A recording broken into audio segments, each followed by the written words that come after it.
ವಿದ್ಯಾರ್ಥಿನಿಯರಿಗೆ 10ನೇ ತರಗತಿ ಯೂಟ್ಯೂಬ್ ಪಾಠಕ್ಕೆ ಸ್ವಾಗತವನ್ನು ಬಯಸ್ತಾ ವಿದ್ಯಾರ್ಥಿಗಳೇ, ಈ ಹಿಂದಿನ ವಿಡಿಯೋದಲ್ಲಿ 10ನೇ ತರಗತಿ ಇತಿಹಾಸ ವಿಭಾಗದ 5ನೇ ಅಧ್ಯಾಯವಾದ ಸಾಮಾಜಿಕ ಧಾರ್ಮಿಕ ಸುಧಾರಣಾ ಚಳವಳಿಗಳ ಬಗ್ಗೆ ತಿಳ್ಕೊಂಡಿದ್ದೀರಿ. ಅದರಲ್ಲಿ ಬ್ರಹ್ಮ ಸಮಾಜ, ಆರ್ಯ ಸಮಾಜ, ಪ್ರಾರ್ಥನಾ ಸಮಾಜ, ಸತ್ಯಶೋಧಕ ಸಮಾಜ ಇವುಗಳ ಬಗ್ಗೆ ತಿಳ್ಕೊಂಡಿದ್ದೀರಿ. ಈಗ ಈ ಸಾಮಾಜಿಕ ಧಾರ್ಮಿಕ ಸುಧಾರಣಾ ಚಳವಳಿಯಲ್ಲಿ ಇನ್ನೂ ಅನೇಕ ಸಮಾಜ ಸುಧಾರಕರು, ಧಾರ್ಮಿಕ ಸುಧಾರಕರು ಪಾತ್ರ ವಹಿಸಿದ್ದಾರೆ. ಅವ್ರ ಬಗ್ಗೆ ನಾನು ತಿಳಿಸ್ಕೊಡ್ತೀನಿ. ಅದನ್ನ ತಿಳ್ಕೊಳಕ್ಕಿಂತ ಮುಂಚಿತವಾಗಿ ಕೆಲವು ಪ್ರಶ್ನೆಗಳನ್ನ ಕೇಳ್ತೀನಿ. ಆ ಹಿಂದಿನ ಪಾಠಗಳ ಬಗ್ಗೆ ನೀವು ಉತ್ತರನ ಹೇಳ್ಬೇಕಾಗುತ್ತೆ. ಬ್ರಹ್ಮ ಸಮಾಜವನ್ನ ಸ್ಥಾಪಿಸಿದವರು ಯಾರು? ಬ್ರಹ್ಮ ಸಮಾಜವನ್ನು ಸ್ಥಾಪಿಸಿದವರು ಯಾರು? ಯಾರು? ರಾಜಾರಾಮ್ ಮೋಹನ್ ರಾಯ್. ಸರಿ. ವೇದಗಳಿಗೆ ಹಿಂದಿರುಗಿ ಎಂದು ಹೇಳಿದವರು ಯಾರು? ವೇದಗಳಿಗೆ ಹಿಂದಿರುಗಿ ಎಂದು ಹೇಳಿದವರು ಯಾರು? ದಯಾನಂದ ಸರಸ್ವತಿ. ಈಗ ವಿದ್ಯಾರ್ಥಿಗಳೇ, ವೇದಗಳ ಆಧಾರದ ಮೇಲೆ ಹಿಂದೂ ಧರ್ಮವನ್ನ ಪುನರುಜ್ಜೀವನಗೊಳಿಸಿದ್ರು. ಅಷ್ಟೇ ಅಲ್ಲದೆ ಹಿಂದೂ ಧರ್ಮವನ್ನ ಬಿಟ್ಟು ಕ್ರಿಶ್ಚಿಯನ್ ಧರ್ಮ, ಇಸ್ಲಾಂ ಧರ್ಮಕ್ಕೆ ಮತಾಂತರ ಹೊಂದಿದವರನ್ನ ಪುನಃ ಹಿಂದೂ ಧರ್ಮಕ್ಕೆ ಕರೆತಂದ್ರು. ಯಾವ ಚಳುವಳಿಯನ್ನ ನಡೆಸುವುದರ ಮೂಲಕ? ಶುದ್ಧಿ ಚಳುವಳಿಯನ್ನ ನಡೆಸುವುದರ ಮೂಲಕ. ಈ ಶುದ್ಧಿ ಚಳುವಳಿ ನಡೆಸಿದ ದಯಾನಂದ ಸರಸ್ವತಿ ಅವರು ವೇದಗಳು, ಉಪನಿಷತ್ತುಗಳು ಸತ್ಯವನ್ನ ಹೊಂದಿವೆ, ಅವೇ ಜ್ಞಾನದ ಮೂಲಾಧಾರಗಳಂತೆಲ್ಲ ತಿಳಿಸಿದ್ದಾರೆ. ಸೊ ಇವುಗಳ ಆಧಾರದ ಮೇಲೆಯೇ ಇನ್ನೂ ಅನೇಕ ಭಾರತೀಯ ಸಾಮಾಜಿಕ ಧಾರ್ಮಿಕ ಸುಧಾರಕರು ಪ್ರಮುಖ ಪಾತ್ರವನ್ನ ವಹಿಸಿದ್ದಾರೆ. ಅವರಲ್ಲಿ ಮತ್ತೊಬ್ರು ರಾಮಕೃಷ್ಣ ಪರಮಹಂಸರು. ಅವ್ರ ಬಗ್ಗೆ ತಿಳ್ಕೊಳ್ಳೋಣ. ನೀವು ರಫ್ ನೋಟ್ ಅಲ್ಲಿ ಈಗ ಇನ್ನು ಅನೇಕ ಸಾಮಾಜಿಕ ಧಾರ್ಮಿಕ ಸುಧಾರಕರ ಮಾಹಿತಿಯನ್ನ ನಾನು ನಿಮಗೆ ತಿಳಿಸ್ಕೊಡ್ತೀನಿ. ಅವನ್ನ ಬರ್ಕೋಬೇಕಾಗುತ್ತೆ. ಮೊದಲಿಗೆ ರಾಮಕೃಷ್ಣ ಪರಮಹಂಸರು ಇಂದಿನ ಪಾಠದಲ್ಲಿ.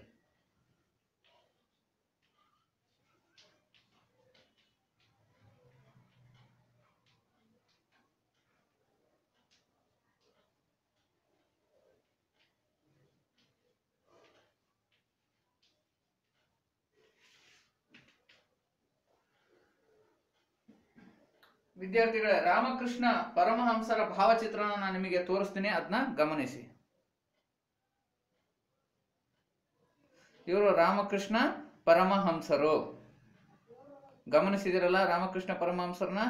ವಿದ್ಯಾರ್ಥಿಗಳೇ, ರಾಮಕೃಷ್ಣ ಪರಮಹಂಸರು ಕೋಲ್ಕತ್ತಾ ದೇವಾಲಯದಲ್ಲಿ, ಕಾಳಿ ದೇವಾಲಯದಲ್ಲಿ ಅರ್ಚಕರಾಗಿ ಕೆಲಸವನ್ನ ಮಾಡ್ತಾ ಇದ್ರು. ಪೂಜಾರಿಗಳಾಗಿ ಕೋಲ್ಕತ್ತಾದ ಕಾಳಿ ದೇವಾಲಯದಲ್ಲಿ ಅರ್ಚಕರಾಗಿ ಸೇವೆಯನ್ನ ಸಲ್ಲಿಸ್ತಾ ಇದ್ರು. ಅಷ್ಟೇ ಅಲ್ಲದೆ ಭಾರತೀಯ ಎಲ್ಲಾ ಧರ್ಮಗಳು ಆಧ್ಯಾತ್ಮಿಕ ಮೋಕ್ಷವನ್ನ ಸಾರ್ತವೆ. ಪ್ರಪಂಚದ ಎಲ್ಲಾ ಧರ್ಮಗಳು, ಭಾರತದಲ್ಲಿರುವ ಧರ್ಮಗಳು ಕೂಡ ಆ ಆಧ್ಯಾತ್ಮಿಕ ಮುಕ್ತಿಯನ್ನ, ಮೋಕ್ಷವನ್ನ ಪಡೀಲಿಕ್ಕೆ ಕಾರಣ ಏನು ಅನ್ನೋದಕ್ಕೆ ಅವರು ಕೆಲವು ಅಂಶಗಳನ್ನ ತಿಳಿಸ್ಕೊಟ್ಟಿದ್ದಾರೆ. ಅವೇ ಅವರ ಬೋಧನೆಗಳಾಗಿರ್ತವೆ. ಸೊ ಯಾವ್ಯಾವ ರೀತಿ ನೋಡಿ, ಸನ್ಯಾಸ ಯೋಗ, ಅದೇ ರೀತಿ ಭಕ್ತಿ ಯೋಗ. ಸೊ ಹೀಗೆ ಇನ್ನು ಅನೇಕ ಅಂಶಗಳನ್ನ ಜನರಿಗೆ ತಿಳಿಸಿ ಅದರ ಮೂಲಕ ಮೋಕ್ಷವನ್ನ, ಆಧ್ಯಾತ್ಮಿಕ ಮೋಕ್ಷವನ್ನ ಪಡ್ಕೋಬೇಕು. ಅಷ್ಟೇ ಅಲ್ಲದೆ ಆ ಭಕ್ತಿ ಯೋಗವನ್ನ ಮಾಡ್ಲಿಕ್ಕೆ ಮೂರ್ತಿ ಪೂಜೆ ಅವಶ್ಯವೆಂದು ಸಾರಿದ್ರು. ಹಾಗಾಗಿ ಇವರು ದೇವರನ್ನ ಮೂರ್ತಿಯ ರೂಪದಲ್ಲಿ ಪೂಜಿಸುವುದು ಅವಶ್ಯವೆಂದು ಜನರಿಗೆ ತಿಳಿಸಿದ್ದಾರೆ. ಆ ಮೂಲಕ ಆಧ್ಯಾತ್ಮಿಕ ಮೋಕ್ಷವನ್ನ ಜನರು ಪಡ್ಕೋಬಹುದು ಅಂತ. ಹಾಗಾಗಿ ಇವರ ಬೋಧನೆಗಳಿಂದ ಪ್ರಭಾವಿತರಾಗಿದ್ದಾರೆ. ಯಾರೋ? ಸ್ವಾಮಿ ವಿವೇಕಾನಂದರು. ಯಾರ ಬೋಧನೆಗಳಿಂದ? ರಾಮಕೃಷ್ಣ ಪರಮಹಂಸರು. ಹಾಗಾಗಿ ಅವರನ್ನ ತಮ್ಮ ಗುರುಗಳಂತ ಸ್ವೀಕರಿಸಿ ಆ ರಾಮಕೃಷ್ಣ ಪರಮಹಂಸರು ಹೇಳಿದಂತ ಬೋಧನೆಗಳನ್ನ ತಮ್ಮ ಜೀವನದಲ್ಲಿ ಅಳವಡಿಸಿಕೊಂಡು ಅವರು ಕೂಡ ಭಾರತದ ಒಬ್ಬ ಪ್ರಮುಖ ಸಾಮಾಜಿಕ ಧಾರ್ಮಿಕ ಸುಧಾರಕರಾಗಿದ್ದಾರೆ. ಯಾರು? ಸ್ವಾಮಿ ವಿವೇಕಾನಂದರು. ಅದನ್ನ ತಿಳ್ಕೊಳಕ್ಕಿಂತ ಮುಂಚಿತವಾಗಿ ನಾವು ರಾಮಕೃಷ್ಣ ಪರಮಹಂಸರ ಬೋಧನೆಗಳನ್ನ, ತತ್ವಗಳನ್ನ ನಾವು ತಿಳ್ಕೊಬೇಕಾಗಿದೆ ವಿದ್ಯಾರ್ಥಿಗಳೇ. ಅವನ್ನ ಪಾಯಿಂಟ್ ವೈಸ್ ಬರ್ಕೊಡ್ರಿ. ರಾಮಕೃಷ್ಣ ಪರಮಹಂಸರ ಬೋಧನೆಗಳು ಏನು ಅಂತ ಅಂದ್ಬಿಟ್ಟು. ಮೊದಲನೇ ಪಾಯಿಂಟ್, ಆಧ್ಯಾತ್ಮಿಕ ಮುಕ್ತಿಯನ್ನು ಪಡೆಯಲು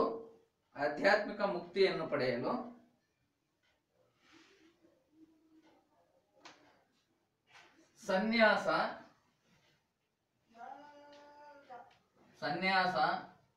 ಧ್ಯಾನ, ಭಕ್ತಿ ಮಾರ್ಗವನ್ನು ಅನುಸರಿಸಬೇಕು. ಭಕ್ತಿ ಮಾರ್ಗವನ್ನು ಅನುಸರಿಸಬೇಕು. ಭಕ್ತಿ ಮಾರ್ಗದ ಮೂಲಕ ಆಧ್ಯಾತ್ಮಿಕ ಮುಕ್ತಿಯನ್ನು ಪಡೆಯಬೇಕು.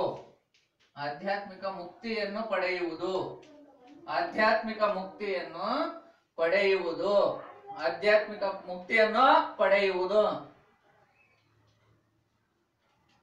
ಸೊ ಇಷ್ಟು ವಿದ್ಯಾರ್ಥಿಗಳು ಹೀಗೆ ಅವರು ಮುಕ್ತಿಯನ್ನ ಪಡೆಯಲಿಕ್ಕೆ ಸನ್ಯಾಸ, ಧ್ಯಾನ, ಭಕ್ತಿ ಮಾರ್ಗವನ್ನ ಅನುಸರಿಸಬೇಕು. ಹಾಗೆ ದೇವರನ್ನ ತಲುಪಲಿಕ್ಕೆ ಏನಂತ ಹೇಳಿದೆ ನಾನು, ಮೂರ್ತಿ ಪೂಜೆ ಅವಶ್ಯಕ. ಮೂರ್ತಿ ಪೂಜೆಯ ಮೂಲಕ ದೇವರನ್ನು ತಲುಪುವುದು. ಮೂರ್ತಿ ಪೂಜೆಯ ಮೂಲಕ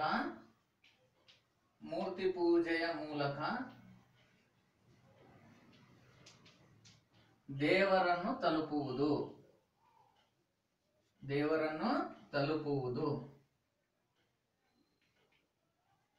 ಹಾಗೂ ಮೋಕ್ಷವನ್ನು ಪಡೆಯುವುದು. ಸೊ ಹೀಗೆ ಸನ್ಯಾಸ, ಧ್ಯಾನ, ಭಕ್ತಿ ಮಾರ್ಗ, ಅದೇ ರೀತಿ ದೇವರ ಆರಾಧನೆ, ಸೊ ಇವುಗಳ ಮೂಲಕ ನಾವು ಏನ್ ಮಾಡಬಹುದು, ಈ ಆಧ್ಯಾತ್ಮಿಕ ಮೋಕ್ಷವನ್ನ ಪಡೆಯಬಹುದು. ಅಷ್ಟೇ ಅಲ್ಲದೆ ರಾಷ್ಟ್ರೀಯತೆ, ಅದೇ ರೀತಿ ಮೂಢನಂಬಿಕೆಗಳ ವಿರೋಧ, ಅಂದ್ರೆ ಏನು ಜಾತಿ ಪದ್ಧತಿಗಳ ಮೂಲಕ, ಆಮೇಲೆ ಬಡವರನ್ನ ಕೀಳಾಗಿ ಕಾಣ್ತಕ್ಕಂಥದ್ದು, ದೀನ ದುರ್ಬಲ ವರ್ಗದವರನ್ನ, ಈ ಒಂದು ಅಂಶಗಳನ್ನ ಅವರು ವಿರೋಧಿಸಿದ್ರು. ಯಾರು? ರಾಮಕೃಷ್ಣ ಪರಮಹಂಸರು. ಈ ನಿಟ್ಟಿನಲ್ಲಿ ಸ್ವಾಮಿ ವಿವೇಕಾನಂದರಿಗೆ ಇವರು ಮಾರ್ಗದರ್ಶನವನ್ನ ನೀಡುತ್ತಾರೆ. ಹಾಗಾಗಿ ಸ್ವಾಮಿ ವಿವೇಕಾನಂದರು ರಾಮಕೃಷ್ಣ ಪರಮಹಂಸರನ್ನ ತಮ್ಮ ಗುರುಗಳು ಅಂತ ಸ್ವೀಕರಿಸ್ತಾರೆ. ನೋಡಿ ವಿದ್ಯಾರ್ಥಿಗಳೇ, ರಾಮಕೃಷ್ಣ ಪರಮಹಂಸರ ಬೋಧನೆಗಳನ್ನ ಬರೆಯಿರಿ, ತತ್ವಗಳನ್ನ, ಅಂದ್ರೆ ನೀವು ಇಷ್ಟು ಪಾಯಿಂಟ್ ಅನ್ನ ಬರೀಬೇಕಾಗುತ್ತೆ. ಇನ್ನ ನೆಕ್ಸ್ಟ್ ಈ ತಮ್ಮ ಗುರುಗಳ ಬೋಧನೆಗಳನ್ನ, ಆಶಯಗಳನ್ನ, ತತ್ವಗಳನ್ನ ಜಗತ್ತಿನಾದ್ಯಂತ ಮತ್ತು ಭಾರತದಾದ್ಯಂತ ಪ್ರಚಾರವನ್ನ ಮಾಡ್ಲಿಕ್ಕೆ ಇವ್ರು ಏನ್ ಮಾಡಿದ್ರಪ್ಪ ಅಂದ್ರೆ, ಮೊದಲು ರಾಮಕೃಷ್ಣ ಮಠವನ್ನ ಸ್ಥಾಪನೆ ಮಾಡ್ತಾರೆ. ಇಲ್ಲಿ ರಾಮಕೃಷ್ಣ ಮಠವನ್ನ, ಅದೇ ರೀತಿ ರಾಮಕೃಷ್ಣ ಮಠ, ತದನಂತರ ರಾಮಕೃಷ್ಣ ಮಿಷನ್. ಸೊ ಹೀಗೆ ಈ ಸ್ವಾಮಿ ವಿವೇಕಾನಂದರು ರಾಮಕೃಷ್ಣ ಪರಮಹಂಸರ ಬೋಧನೆಗಳನ್ನ ಜಗತ್ತಿನಾದ್ಯಂತ ನೋಡಿ ವಿದ್ಯಾರ್ಥಿಗಳು. ಉತ್ತರಾಂಚಲದ ಅಲ್ಮೋರಾ ಹತ್ರ ಇರುವ ಮಾಯಾವತಿ, ನೋಡಿ ನಕಾಶೆಯಲ್ಲಿ ಗಮನಿಸಿ, ಉತ್ತರಾಂಚಲದ ಅಲ್ಮೋರಾದ ಹತ್ತಿರವಿರುವ ಮಾಯಾವತಿ ಎಂಬಲ್ಲಿ ಇವರು ರಾಮಕೃಷ್ಣ ಮಠವನ್ನ ಸ್ಥಾಪನೆ ಮಾಡ್ತಾರೆ. ಸ್ವಾಮಿ ವಿವೇಕಾನಂದರು ರಾಮಕೃಷ್ಣ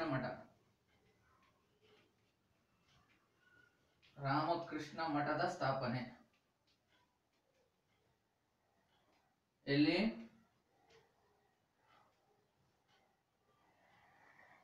ಮಾಯಾವತಿಯಲ್ಲಿ.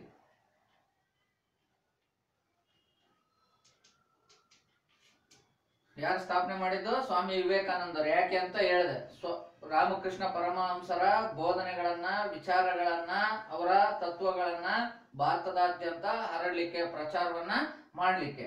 ನೆಕ್ಸ್ಟ್ ಅದೇ ರೀತಿ ರಾಮಕೃಷ್ಣ ಮಿಷನ್ ಅನ್ನ ಸ್ಥಾಪನೆ ಮಾಡಿದ್ರು. ರಾಮಕೃಷ್ಣ ಮಿಷನ್ 1897ರಲ್ಲಿ ಸ್ವಾಮಿ ವಿವೇಕಾನಂದರು ರಾಮಕೃಷ್ಣ ಮಿಷನ್ ಅನ್ನ ಸ್ಥಾಪನೆ ಮಾಡ್ತಾರೆ.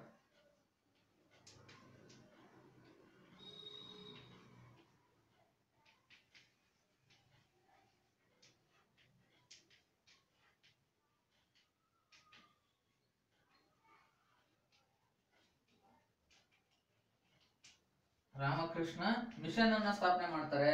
ಎಲ್ಲಪ್ಪ ಅಂತಂದ್ರೆ ಕೋಲ್ಕತ್ತಾದ ಹತ್ತಿರ ಬೇಲೂರು ಎಂಬತಕ್ಕಂತ ಗ್ರಾಮದಲ್ಲಿ, ಕಲ್ಕತ್ತಾದಲ್ಲಿ ಬೇಲೂರು ಎಂಬ ಸ್ಥಳದಲ್ಲಿ ರಾಮಕೃಷ್ಣ ಮಿಷನ್ ಅನ್ನ ಸ್ಥಾಪನೆ ಮಾಡಿದ್ರು. ಯಾರು? ಸ್ವಾಮಿ ವಿವೇಕಾನಂದರು. ನೋಡಿ, ರಾಮಕೃಷ್ಣ ಮಠದ ಉದ್ದೇಶನು, ರಾಮಕೃಷ್ಣ ಮಿಷನ್ ನ ಉದ್ದೇಶ ಮತ್ತು ಗುರಿಗಳು ಎರಡೂ ಒಂದೇ ಆಗಿದ್ವು. ಏನಪ್ಪಾ ಅಂತಂದ್ರೆ ಸ್ವಾಮಿ ವಿವೇಕಾನಂದರು ತಮ್ಮ ಗುರುಗಳಾದ ರಾಮಕೃಷ್ಣ ಪರಮಹಂಸರ ಒಂದು ತತ್ವಗಳು, ಬೋಧನೆಗಳು ಏನಿದ್ವು, ಅವರ ಸಾಂಸ್ಕೃತಿಕ ಸಾಧನೆಗಳು, ವಿಚಾರಗಳು, ಅವುಗಳನ್ನ ಭಾರತದಾದ್ಯಂತ ಹರಡಬೇಕು ಅಂತಕ್ಕಂಥ ಉದ್ದೇಶದಿಂದಲೇ ಈ ರಾಮಕೃಷ್ಣ ಮಿಷನ್ ಅನ್ನ ಸ್ಥಾಪನೆ ಮಾಡಿದ್ರು. ಆ ನಿಟ್ಟಿನಲ್ಲಿ ಒಂದು ರಾಮಕೃಷ್ಣ ಮಿಷನ್ ನ ಬೋಧನೆಗಳನ್ನು ಕೂಡ ಅಳವಡಿಸ್ತಾರೆ. ಅವೇ ಬೋಧನೆಗಳು ಸ್ವಾಮಿ ವಿವೇಕಾನಂದರ ಬೋಧನೆಗಳು ಕೂಡ ಆಗಿರ್ತವೆ ವಿದ್ಯಾರ್ಥಿಗಳೇ. ಹಾಗಾದ್ರೆ ಮುಂದೆ ಈಗ ರಾಮಕೃಷ್ಣ ಮಿಷನ್ ನ ಗುರಿಗಳು, ಉದ್ದೇಶಗಳು ಅಥವಾ ಸ್ವಾಮಿ ವಿವೇಕಾನಂದರ ಬೋಧನೆಗಳು ಅಥವಾ ಗುರಿಗಳನ್ನ ತಿಳಿದುಕೊಳ್ಳೋಣ.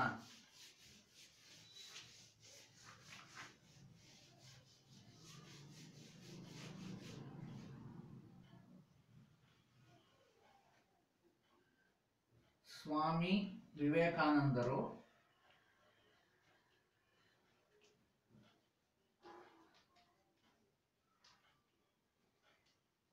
ಅಥವಾ ರಾಮಕೃಷ್ಣ ಮಿಷನ್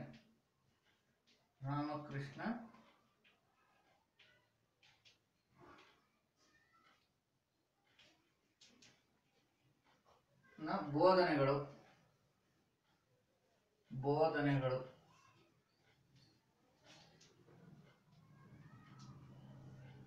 ಅಥವಾ ತತ್ವಗಳು.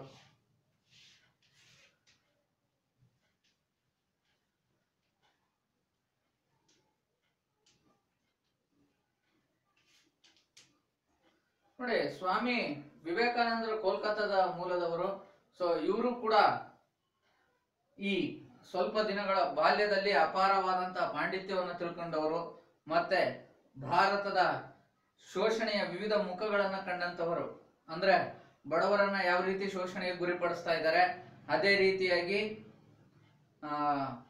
ದೀನರು ದುರ್ಬಲರನ್ನ ಯಾವ ರೀತಿ ಶೋಷಣೆ ಗುರಿಪಡಿಸ್ತಾ ಇದ್ದಾರೆ, ಅದೇ ರೀತಿ ಸಾಕ್ಷರತೆ, ಭಾರತದ ಸಾಕ್ಷರತೆ ಪ್ರಮಾಣ ಯಾವ ಮಟ್ಟದಲ್ಲಿದೆ, ಹೀಗಾಗಿ ಅನಕ್ಷರತೆಯಿಂದ ಉಂಟಾಗ್ತಕ್ಕಂಥ ಪರಿಣಾಮಗಳೇನು, ಮೂಢನಂಬಿಕೆಗಳ ಆಚರಣೆಗಳು, ಇವುಗಳ ಬಗ್ಗೆಯೂ ಗಮನವನ್ನ ಹರಿಸಿದ್ದಾರೆ. ಯಾರೋ? ಸ್ವಾಮಿ ವಿವೇಕಾನಂದರು. ವಿದ್ಯಾರ್ಥಿಗಳೇ, ಸ್ವಾಮಿ ವಿವೇಕಾನಂದರ ಬೋಧನೆಗಳನ್ನ ನಾವು ತಿಳಿದುಕೊಳ್ಳೋದಕ್ಕಿಂತ ಮುಂಚಿತವಾಗಿ ನಾವು ಅವರ ಒಂದು ಜೀವನದ ಪ್ರಮುಖ ಘಟ್ಟಗಳನ್ನು ನಾವು ತಿಳಿದುಕೊಳ್ಳೋಣ. ನೋಡಿ, ಇವರು ಚಿಕಾಗೋದಲ್ಲಿ ನಡೆದಂತಹ ಸರ್ವಧರ್ಮ ಸಮ್ಮೇಳನದಲ್ಲಿ, ವಿಶ್ವ ಸರ್ವಧರ್ಮ ಸಮ್ಮೇಳನದಲ್ಲಿ ಭಾಗವಹಿಸ್ತಾರೆ 1893ರಲ್ಲಿ. ವಿದ್ಯಾರ್ಥಿಗಳು ಅದನ್ನ ಬರ್ಕೋಬೇಡ್ರಿ, ಕೇಳ್ಕೊಂತ ಹೋಗ್ರಿ.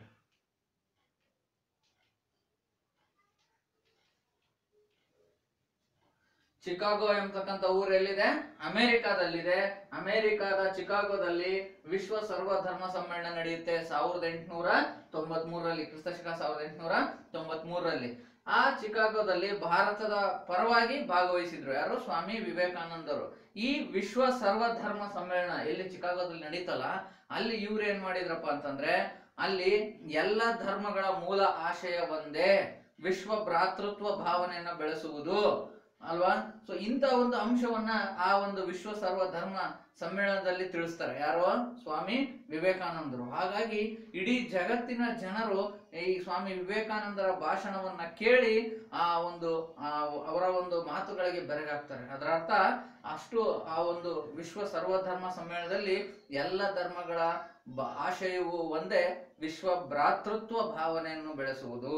ಸೊ ಹಾಗಾಗಿ ಪ್ರತಿಯೊಂದು ದೇಶದವರು ಕೂಡ ಇವರ ಒಂದು ಪ್ರಮುಖ ವಿಚಾರಧಾರೆಗಳನ್ನ ಆ ಒಂದು ಸಮ್ಮೇಳನದಲ್ಲಿ ಕೇಳ್ತಾರೆ. ಇವರೊಬ್ಬ ಪ್ರಸಿದ್ಧವಾದಂತಹ ಸಾಮಾಜಿಕ ಧಾರ್ಮಿಕ ಸುಧಾರಕರು ಅಂತ ಭಾವಿಸ್ತಾರೆ. ಹಾಗಾಗಿ ಭಾರತದ ಕೀರ್ತಿಯನ್ನು ಜಗತ್ತಿನಾದ್ಯಂತ ಹರಡಿದಂತಹ ಒಂದು ಹೆಮ್ಮೆ ಇವರಿಗೆ ಸಲ್ಲುತ್ತೆ. ಯಾರಿಗೆ?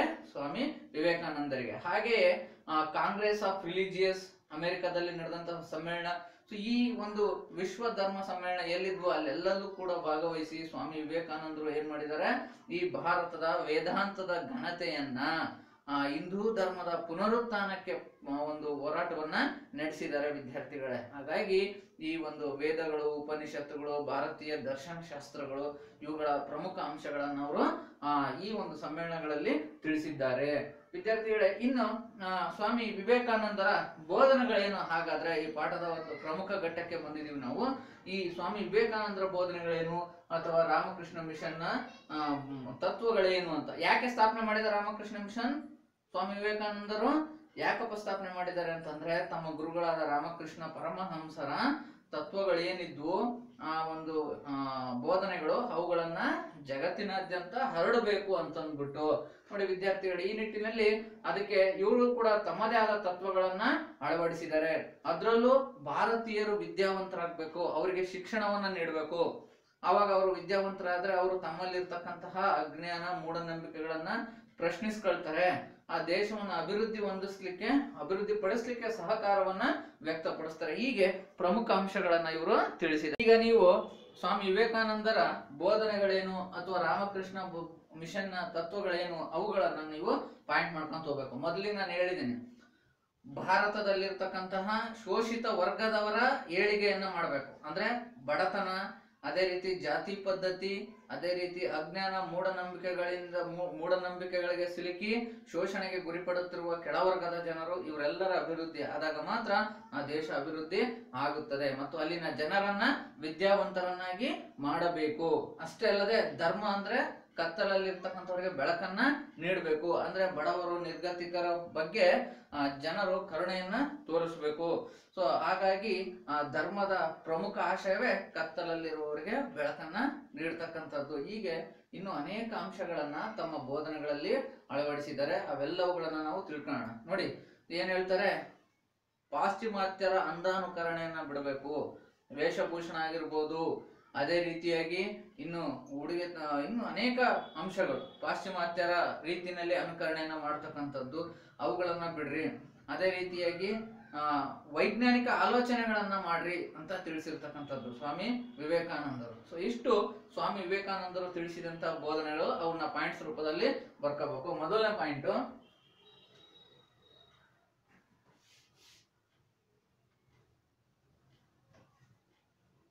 ಬಡತನ, ಅನಕ್ಷರತೆಯನ್ನು ಹೋಗಲಾಡಿಸಬೇಕು. ಅನಕ್ಷರತೆಯನ್ನು ಹೋಗಲಾಡಿಸಬೇಕು.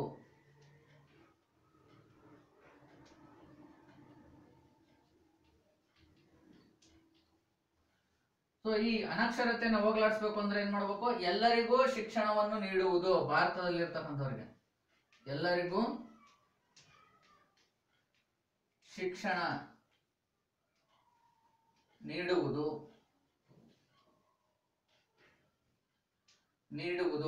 ಅದೇ ರೀತಿ ಧರ್ಮವೆಂದರೆ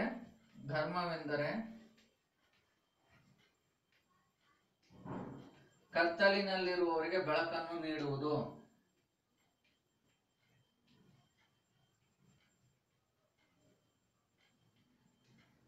ಬೆಳಕು ನೀಡುವುದು.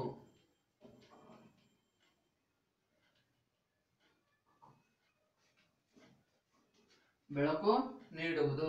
ಅದೇ ರೀತಿ ಮೂಢನಂಬಿಕೆಗಳು,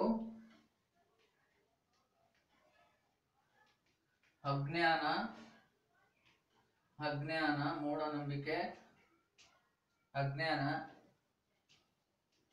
ಜಾತಿ ಪದ್ಧತಿಯನ್ನು ಹೋಗಲಾಡಿಸುವುದು.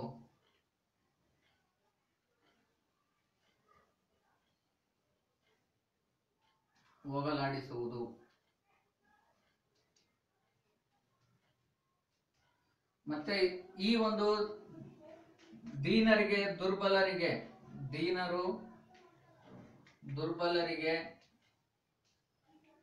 ದುರ್ಬಲರಿಗೆ ಸೂಕ್ತ ವ್ಯವಸ್ಥೆಯನ್ನು ಕಲ್ಪಿಸಬೇಕು. ಸೂಕ್ತ ವ್ಯವಸ್ಥೆ ಕಲ್ಪಿಸುವುದು. ಆ ಮೂಲಕ ಅವರ ಏಳಿಗೆಯನ್ನು ಕೂಡ ಮಾಡಬೇಕು. ಸೊ ಇದಕ್ಕಾಗಿ ನಮ್ಮ ದೇಶದಾದ್ಯಂತ ಶಾಲೆ ಕಾಲೇಜುಗಳನ್ನ ತೆರೆಯುವುದು, ಆಶ್ರಮಗಳನ್ನ ತೆರೆಯುವುದು, ಅನಾಥಾಲಯಗಳನ್ನು ತೆರೆಯುವುದು. ಶಾಲೆ, ಆಶ್ರಮ, ಅನಾಥಾಲಯಗಳನ್ನು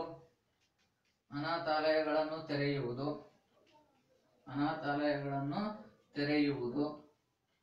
ಸೊ ಇಷ್ಟು ಇವರ ಪ್ರಮುಖವಾದಂತಹ ಬೋಧನೆಗಳು. ವಿದ್ಯಾರ್ಥಿಗಳೇ, ಇಷ್ಟು ಬೋಧನೆಗಳನ್ನ ನೀವು ಬರೀಬೇಕಾಗತ್ತೆ. ನೋಡಿ, 2-3 ಮಾರ್ಕ್ಸ್ಗೆ ಕೇಳ್ತಕ್ಕಂಥ ಪ್ರಶ್ನೆ ಇದು. ಸೊ ಹೀಗೆ ಇವರ ಅಂಶಗಳ ಈ ಒಂದು ಏನು ಬೋಧನೆಗಳನ್ನು ತಿಳಿಸಿದ್ದಾರೆ ಅವನ್ನೆಲ್ಲ ನೋಟ್ ಮಾಡ್ಕೋಬೇಕು, ಬರ್ಕೊಡ್ರಿ ವಿದ್ಯಾರ್ಥಿಗಳು ಆ ಎಲ್ಲ ಪಾಯಿಂಟ್ಸ್ಗಳನ್ನ.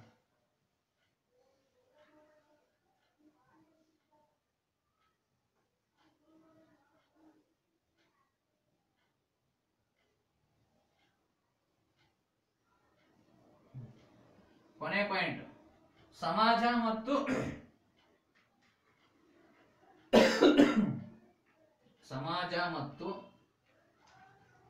ಧರ್ಮವನ್ನು ಸುಧಾರಿಸುವ ಕಾನೂನುಗಳನ್ನು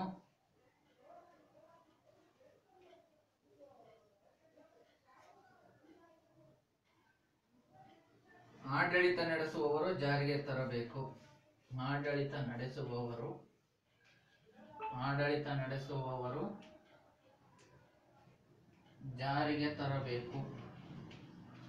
ಜಾರಿಗೆ ತರಬೇಕು. ಸೊ ಹೀಗೆ ಕೊನೆ ಪಾಯಿಂಟ್ ಅನ್ನ ಬರ್ಕೊಡ್ರಿ. ಜ್ಞಾನ ಯೋಗ, ಭಕ್ತಿ ಯೋಗ, ಕರ್ಮಯೋಗ ದಂತ ವಿಚಾರಗಳನ್ನ ತಿಳಿಸಿರ್ತಕ್ಕಂಥದ್ದು ವಿದ್ಯಾರ್ಥಿಗಳೇ. ಸನ್ಯಾಸಾತ್ಮಕ ಈ ಒಂದು ಭಕ್ತಿ ಪೂಜೆಯ ಮೂಲಕ ಆಧ್ಯಾತ್ಮಿಕ ಮೋಕ್ಷವನ್ನ ಪಡೆಯಬಹುದು. ಅದೇ ರೀತಿಯಾಗಿ ಕರ್ಮ ಸಿದ್ಧಾಂತ, ಕಾಯಕವೇ ಕೈಲಾಸ, ಈ ರೀತಿಯಾದಂತಹ ಕರ್ಮ ಸಿದ್ಧಾಂತದ ಬಗ್ಗೆ ಅವರು ತಿಳಿಸ್ಕೊಟ್ಟಿದ್ದಾರೆ. ಆ ಕೊನೆ ಪಾಯಿಂಟ್ ಸೇರಿಸ್ಕೊಡ್ರಿ, ಭಕ್ತಿ ಯೋಗ, ಜ್ಞಾನ ಯೋಗ, ಕರ್ಮಯೋಗವನ್ನು ತಿಳಿಸಿಕೊಟ್ಟಿರುವುದು. ಸೊ ಇಷ್ಟು ಸ್ವಾಮಿ ವಿವೇಕಾನಂದರು ಅಥವಾ ರಾಮಕೃಷ್ಣ ಮಿಷನ್ ನ ಬೋಧನೆಗಳು ವಿದ್ಯಾರ್ಥಿಗಳೇ. ಇನ್ನ ಮುಂದಿನದಾಗಿ ಥಿಯೋಸಾಫಿಕಲ್ ಸೊಸೈಟಿ ಅದರ ಬೋಧನೆಗಳ ಬಗ್ಗೆ ನಾವು ತಿಳ್ಕೊಳ್ಳೋಣ.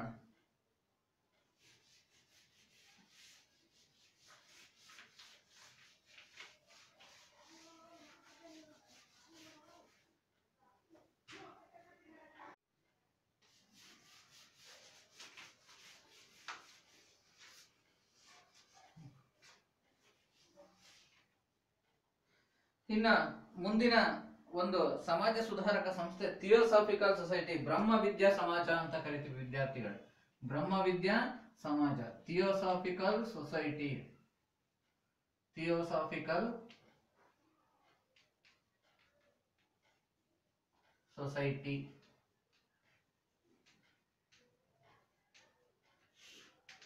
ನೋಡಿ, ಈ ಒಂದು ಸಂಸ್ಥೆಯನ್ನ ಸ್ಥಾಪಿಸಿದಂತ ಸಮಾಜ ಸುಧಾರಕರು ರಷ್ಯಾದ ಮೇಡಮ್ ಬ್ಲಾವಟಿಸ್ಕಿ,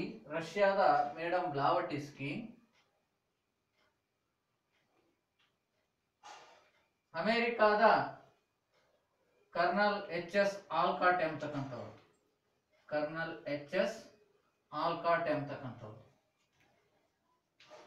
ಇವರು ರಷ್ಯಾದ ಮೇಡಮ್ ಬ್ಲಾವಟಿಸ್ಕಿ ಮತ್ತೆ ಕರ್ನಲ್ ಎಚ್ ಎಸ್ ಆಲ್ಕಾಟ್ ಎಂಬತಕ್ಕಂಥವ್ರು ಮದ್ರಾಸ್ ನಲ್ಲಿ ಸ್ಥಾಪನೆ ಮಾಡ್ತಾರೆ. ಮದ್ರಾಸ್ನ ಆಡ್ಯಾರ್ ಎಂಬತಕ್ಕಂಥ ಊರಲ್ಲಿ,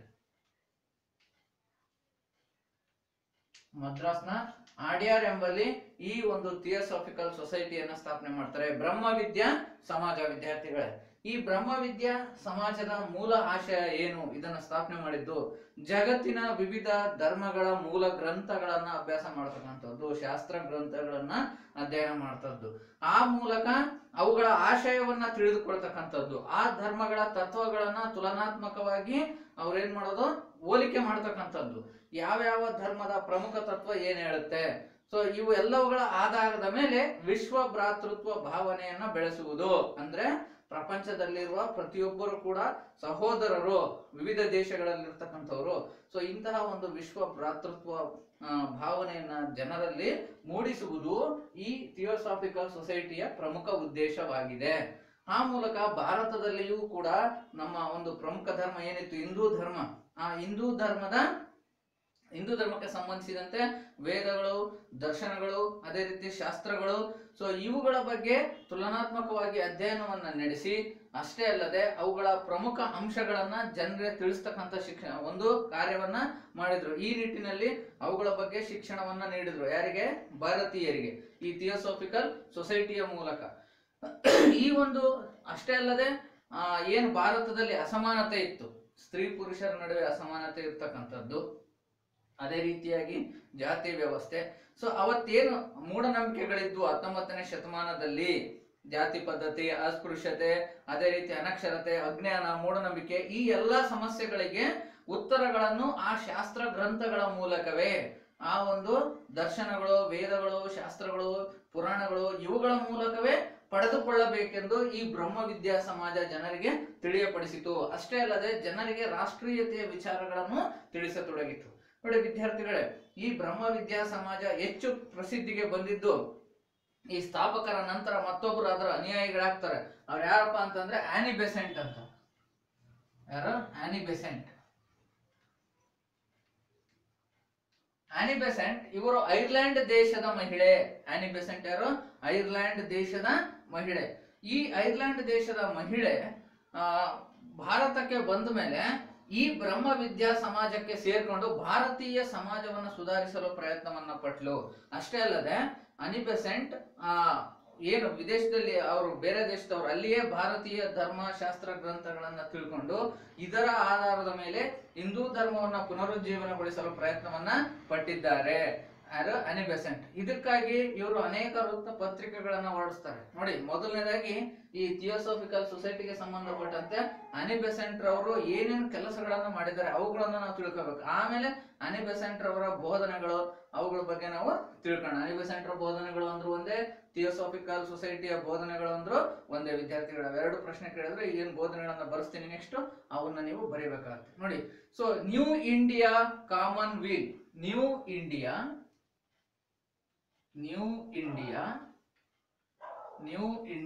ಇನ್ನೊಂದು ಯಾವುದು ಕಾಮನ್ ವೀಲ್ ಎಂಬತಕ್ಕಂತಹ ನ್ಯೂ ಇಂಡಿಯಾ ಕಾಮನ್ ವೀಲ್ ಎಂಬತಕ್ಕಂತಹ ಪತ್ರಿಕೆಗಳನ್ನ ಹೊರಡಿಸ್ತಾರೆ. ಯಾರು? ಆನಿ ಬೆಸೆಂಟ್. ನೋಡಿ ವಿದ್ಯಾರ್ಥಿಗಳು, ಈ ವೃತ್ತಪತ್ರಿಕೆಗಳ ಮೂಲಕ ವಿಶ್ವ ಭ್ರಾತೃತ್ವ ಭಾವನೆಯನ್ನ, ಸಹೋದರತ್ವ ಭಾವನೆಯನ್ನ ಬೆಳೆಸ್ಕೋಬೇಕು ಅಂತ ತಿಳಿಸಿದ್ರು. ಅಷ್ಟೇ ಅಲ್ಲದೆ ಸ್ತ್ರೀ ಪುರುಷರ ನಡುವೆ ಯಾವುದೇ ಭೇದ ಭಾವ ಮಾಡಬಾರದು, ಆತ್ಮಕ್ಕೆ ಲಿಂಗ ಭೇದವಿಲ್ಲ ಎಂತ ಪ್ರಮುಖ ವಿಚಾರಗಳನ್ನ ಅವರು ತಿಳಿಸಿದ್ದಾರೆ ಈ ವೃತ್ತಪತ್ರಿಕೆಗಳ ಮೂಲಕ. ಅಲ್ಲದೆ ಅನೇಕ ರಾಷ್ಟ್ರೀಯತೆಯ ವಿಚಾರಗಳನ್ನ ಜನರಿಗೆ ತಿಳಿಸ್ಲಿಕ್ಕೆ, ಅಂದ್ರೆ ಸ್ವಾತಂತ್ರ್ಯದ ಬಗ್ಗೆ, ಸಮಾನತೆಯ ಬಗ್ಗೆ ಅರಿವನ್ನ ಮೂಡಿಸ್ಲಿಕ್ಕೆ ಇವ್ರು ಏನ್ ಮಾಡಿದ್ರು, ಓಂ ರೂಲ್ ಸತ್ಯಾಗ್ರಹವನ್ನು ಕೂಡ ಆರಂಭಿಸ್ತಾರೆ. ಬಾಲ ಗಂಗಾಧರ ತಿಲಕರೊಂದಿಗೆ ಸೇರಿ ಈ ಒಂದು ಓಂ ರೂಲ್ ಸತ್ಯಾಗ್ರಹವನ್ನ ಆರಂಭಿಸ್ತಾರೆ. ಇದರಿಂದ ಏನ್ ಗೊತ್ತಾಗುತ್ತಪ್ಪ ನಮಗೆ ಅಂತಂದ್ರೆ, ಅನಿ ಬೆಸೆಂಟ್ ರವರು ಜನರಿಗೆ ರಾಷ್ಟ್ರೀಯತೆಯ ವಿಚಾರಗಳನ್ನು ಕೂಡ ತಿಳಿಯಪಡಿಸಿದ್ರು ಅಂತ. ಯಾವುದು? ಓಂ ರೂಲ್ ಸತ್ಯಾಗ್ರಹ. ಓಂ ರೂಲ್ ಸತ್ಯಾಗ್ರಹ ಆರಂಭಿಸಿದ್ದು. ಈ ಮೂಲಕ ಬ್ರಿಟಿಷರ ವಿರುದ್ಧ ಸ್ವಾತಂತ್ರ್ಯವನ್ನ ಪಡೆದುಕೊಳ್ಳಲಿಕ್ಕೆ ಪ್ರಮುಖವಾದಂತಹ ಕಾರಣ ಆಗುತ್ತೆ. ಯಾವ ಚಳವಳಿ ನಡೆಸಿದ್ದು? ಓಂ ರೂಲ್ ಸತ್ಯಾಗ್ರಹ ಚಳವಳಿಯನ್ನ ನಡೆಸಿದ್ದು. ಸೊ ಹಾಗಾಗಿ ಇವರೊಬ್ಬ ರಾಷ್ಟ್ರೀಯತೆಯ ಪ್ರತಿಪಾದಕರು ಕೂಡ ಆಗಿದ್ರು. ಯಾರು? ಅನಿ ಬೆಸೆಂಟ್ ರವರು. ಅದೇ ರೀತಿಯಾಗಿ ನೋಡಿ, ಶಿಕ್ಷಣವನ್ನ ಭಾರತೀಯರಿಗೆ ನೀಡಬೇಕು, ಈ ತತ್ವಶಾಸ್ತ್ರ ಗ್ರಂಥಗಳನ್ನ ತಿಳ್ಕೋಬೇಕು ಅಂತ ಅಂದ್ಬಿಟ್ಟು ಇವ್ರು ಏನ್ ಮಾಡ್ತಾರೆ, ಒಂದು ಹಿಂದೂ ಕಾಲೇಜನ್ನ ಸ್ಥಾಪನೆ ಮಾಡ್ತಾರೆ. ಎಲ್ಲಿ? ಬನಾರಸ್ನಲ್ಲಿ ಹಿಂದೂ ಕಾಲೇಜನ್ನ ಸ್ಥಾಪನೆ ಮಾಡ್ತಾರೆ. ನೆಕ್ಸ್ಟ್ ಮದನ ಮೋಹನ ಮಾಳವೀಯ ಎಂಬತಕ್ಕಂಥ ಮತ್ತೊಬ್ಬ ಭಾರತೀಯ ಸಮಾಜ ಸುಧಾರಕರು. ಮದನ ಮೋಹನ ಮಾಳವೀಯ ಎಂಬತಕ್ಕಂಥ ಸಮಾಜ ಸುಧಾರಕರ ಕಾಲದಲ್ಲಿ ಈ ಹಿಂದೂ ಕಾಲೇಜ್ ಏನಾಗುತ್ತೆ, ಹಿಂದೂ ವಿಶ್ವವಿದ್ಯಾನಿಲಯವಾಗಿ ಮಾರ್ಪಡ್ತು. ಬನಾರಸ್ ಹಿಂದೂ ವಿಶ್ವವಿದ್ಯಾನಿಲಯವಾಗಿ ಮಾರ್ಪಾಟನ್ನ ಹೊಂದಿತು ವಿದ್ಯಾರ್ಥಿಗಳ. ಸೊ ಹಾಗಾಗಿ ಈ ಒಂದು ಮದನ ಮೋಹನ ಮಾಳವೀಯರು ಏನು ಹಿಂದೂ ವಿಶ್ವವಿದ್ಯಾನಿಲಯವನ್ನ ಸ್ಥಾಪನೆ ಮಾಡಿದ್ರು. ಅದಕ್ಕೆ ಮೂಲ ಕಾರಣನೇ ಈ ಅನಿ ಬೆಸೆಂಟ್ ರವರು ಸ್ಥಾಪನೆ ಮಾಡಿದಂತಹ ಹಿಂದೂ ಕಾಲೇಜ್ ಎಲ್ಲಿ? ಬನಾರಸ್ನಲ್ಲಿ. ಸೊ ಇಷ್ಟೆಲ್ಲ ಮಾಡಿದ್ರಿಂದ, ಶಿಕ್ಷಣವನ್ನು ನೀಡಿದ್ರು, ರಾಷ್ಟ್ರೀಯತೆ ವಿಚಾರಗಳನ್ನ ತಿಳಿಸಿದ್ರು. ಇದರಿಂದ ಅವತ್ತೇನು ಭಾರತದ ಸ್ವಾತಂತ್ರ್ಯಕ್ಕಾಗಿ ಹೋರಾಟವನ್ನ ನಡೆಸ್ತಾ ಇತ್ತು ಭಾರತೀಯ ರಾಷ್ಟ್ರೀಯ ಕಾಂಗ್ರೆಸ್, ಅದೇನು ಪ್ರತಿ ವರ್ಷ ಅಧಿವೇಶನವನ್ನ ನಡೆಸಿ ಒಬ್ಬರನ್ನ ಅಧ್ಯಕ್ಷರನ್ನಾಗಿ ಮಾಡ್ತಾ ಇತ್ತು. ಹಾಗೆ 1917ರಲ್ಲಿ ನಡೆದಂತಹ ರಾಷ್ಟ್ರೀಯ ಕಾಂಗ್ರೆಸ್ ಅಧಿವೇಶನ, ಎಷ್ಟರಲ್ಲಿ? 1917ರಲ್ಲಿ ನಡೆದಂತಹ ರಾಷ್ಟ್ರೀಯ ಕಾಂಗ್ರೆಸ್ ಅಧಿವೇಶನದ ಅಧ್ಯಕ್ಷರನ್ನಾಗಿ ಇವರು ಮಾಡ್ತಾರೆ ವಿದ್ಯಾರ್ಥಿಗಳೇ. ಎಷ್ಟರಲ್ಲಿ? 1917ರಲ್ಲಿ. ಇದರಿಂದ ನಮ್ಗೆ ಏನ್ ತಿಳಿದು ಬರುತ್ತೆ, ಭಾರತದ ರಾಷ್ಟ್ರೀಯ ಕಾಂಗ್ರೆಸ್ನ ಮೊದಲ ಮಹಿಳಾ ಅಧ್ಯಕ್ಷೆ ಯಾರು ಅಂತಂದ್ರೆ ಅನಿ ಬೆಸೆಂಟ್. ಅವರು ನಮ್ಮ ದೇಶದವರ ಅಲ್ಲ, ವಿದೇಶದವರು. ಸೊ ಹಾಗಾಗಿ ಭಾರತೀಯ ರಾಷ್ಟ್ರೀಯ ಕಾಂಗ್ರೆಸ್ನ ಮೊದಲ ಅಧಿವೇಶನದ ಮೊದಲ ಅಧ್ಯಕ್ಷೆಯಾಗಿ ಆಯ್ಕೆ ಆಗಿದ್ದಂಥವ್ರು ಯಾರು ಅಂತಂದ್ರೆ ಅನಿ ಬೆಸೆಂಟ್. ಅವರ ಅಧ್ಯಕ್ಷೆಯಾಗಿ ಕೂಡ 1 ವರ್ಷ ಕಾರ್ಯವನ್ನ ಆ ಸಮ್ಮೇಳನದಲ್ಲಿ ನಿರ್ವಹಿಸಿದ್ದಾರೆ. ಸೊ ಇಷ್ಟು ಈ ಅನಿ ಬೆಸೆಂಟ್ ರವರ ಸಾಧನೆಗಳು ವಿದ್ಯಾರ್ಥಿಗಳೇ. ಇನ್ನ ಇವರು ಭಾರತೀಯ ಸಮಾಜವನ್ನ ಸುಧಾರಿಸಲಿಕ್ಕೆ ಯಾವ್ಯಾವ ಒಂದು ಬೋಧನೆಗಳನ್ನ ಭಾರತೀಯರಿಗೆ ನೀಡಿದರೆ ಅವು ಬ್ರಹ್ಮ ವಿದ್ಯಾ ಸಮಾಜ, ಥಿಯೋಸಾಫಿಕಲ್ ಸೊಸೈಟಿಯ ಬೋಧನೆಗಳು ಕೂಡ ಆಗಿದಾವೆ. ಅವನ್ನ ನಾವೀಗ ತಿಳ್ಕೊಳ್ಳೋಣ. ಅನಿ ಬೆಸೆಂಟ್ ರ ಬೋಧನೆಗಳು ಅಥವಾ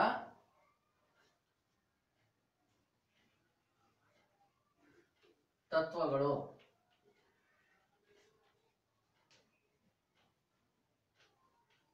ಅನಿ ಬೆಸೆಂಟ್ ರ ತತ್ವಗಳು ಅಥವಾ ಥಿಯೋಸಾಫಿಕಲ್ ಸೊಸೈಟಿಯ ಬೋಧನೆಗಳು ಯಾವ್ಯಾವು ಅಂತಂದ್ರೆ, ನೀವು ಈ ಪಾಯಿಂಟ್ಸ್ ನಾನೇನ್ ಬರೆಸ್ತೀನಿ ಅವನ್ನ ನೀವು ಬರ್ಕೋಬೇಕಾಗುತ್ತೆ ವಿದ್ಯಾರ್ಥಿಗಳೇ.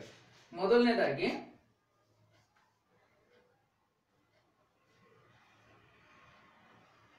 ವಿಶ್ವ ಭ್ರಾತೃತ್ವ ಭಾವನೆಯನ್ನು ಬೆಳೆಸಿಕೊಳ್ಳುವುದು. ವಿಶ್ವ ಭ್ರಾತೃತ್ವ ಭಾವನೆ ಬೆಳೆಸುವುದು.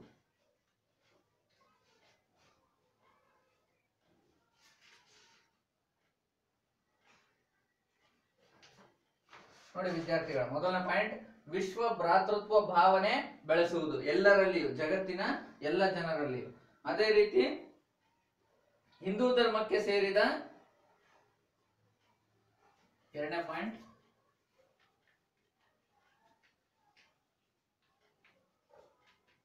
ಹಿಂದೂ ಧರ್ಮಕ್ಕೆ ಸೇರಿದ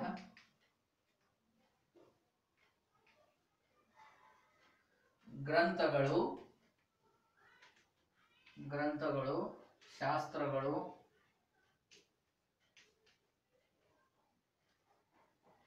ವೇದಗಳು ಅಧ್ಯಯನದ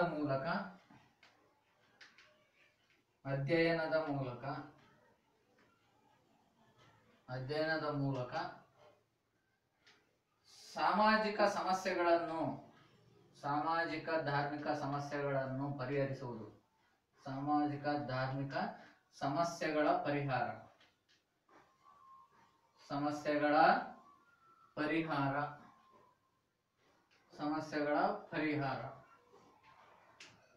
ಸೊ ಅವು ಈ ಕೆಲಸವನ್ನು ಮಾಡ್ತಕ್ಕಂಥದ್ದು.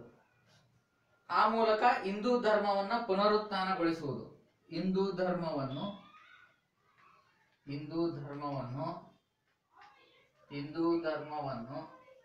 ಪುನರುತ್ಥಾನಗೊಳಿಸುವುದು. ಹಿಂದೂ ಧರ್ಮದ ಪುನರುತ್ಥಾನ. ಸೊ ಹೀಗೆ ಈ ಒಂದು ಬ್ರಹ್ಮ ವಿದ್ಯಾ ಸಮಾಜದ ಬೋಧನೆಗಳು ಅಥವಾ ಥಿಯೋಸಾಫಿಕಲ್ ಸೊಸೈಟಿಯ ಬೋಧನೆಗಳು ಅಂದ್ರೆ ಈ ಎಲ್ಲ ಪಾಯಿಂಟ್ ನೀವು ಬರ್ಕೋಬೇಕಾಗುತ್ತೆ ವಿದ್ಯಾರ್ಥಿಗಳು. ಅದೇ ರೀತಿ ಮುಂದಿನ ಪಾಯಿಂಟ್,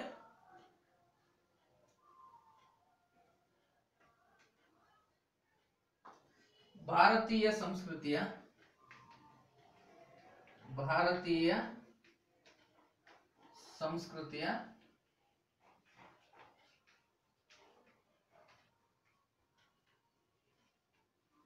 ವೈಭವದ ಪ್ರಚಾರ,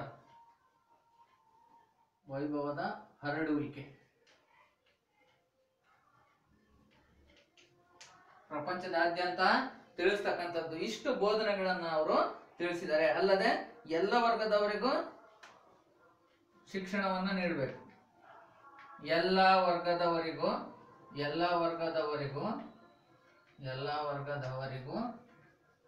ಶಿಕ್ಷಣವನ್ನು ನೀಡಬೇಕು. ಎಲ್ಲ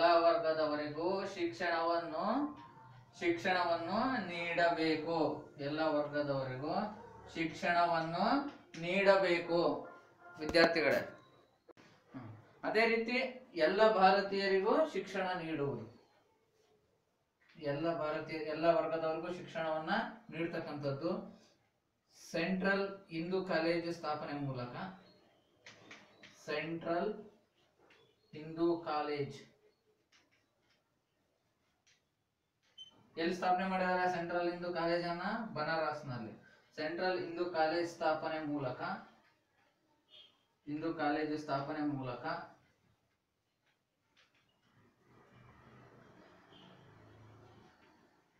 ವೇದಾಂತ ಶಾಸ್ತ್ರಗಳನ್ನು ಅಧ್ಯಯನ ಮಾಡಿಸುವುದು, ವೇದಾಂತ ಶಾಸ್ತ್ರ ತಿಳಿಸುವುದು.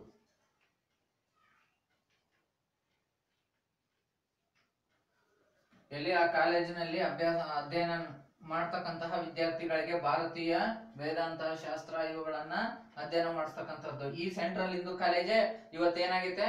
ಬನಾರಸ್ ಹಿಂದೂ ವಿಶ್ವವಿದ್ಯಾನಿಲಯವಾಗಿ ಮಾರ್ಪಡ್ತು. ಯಾರ ಕಾರಣದಿಂದ? ಮದನ ಮೋಹನ ಮಾಳವೀಯ ಎಂಬ ಸಮಾಜ ಸುಧಾರಕರ ಹೋರಾಟದಿಂದ ಈ ಸೆಂಟ್ರಲ್ ಹಿಂದೂ ಕಾಲೇಜ್ ಇವತ್ತು ಬನಾರಸ್ ಹಿಂದೂ ವಿಶ್ವವಿದ್ಯಾನಿಲಯವಾಗಿ ಮಾರ್ಪಟ್ಟಿದೆ ವಿದ್ಯಾರ್ಥಿಗಳೇ. ಇನ್ನ ಕೊನೆಯದಾಗಿ ಸ್ವಾತಂತ್ರ್ಯ ಚಳುವಳಿಯಲ್ಲಿ